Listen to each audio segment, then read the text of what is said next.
नमस्कार पिलामाने आज आम जानिबा एक नीति शिक्षा जार नाम आत्मप्रशंसा न भूल भाई।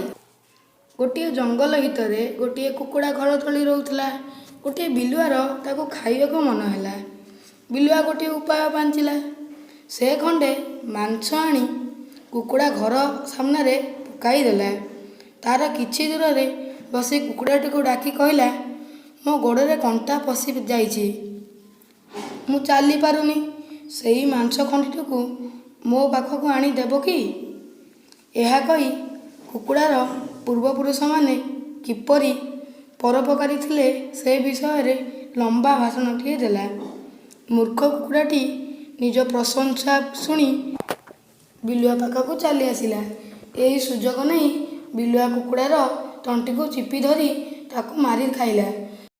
एथिरु आमे शिखिले जे आत्मप्रशंसा रे निजे निजको भूली जिबा ही कुकुड़ाटीर मृत्युर कारण हैला।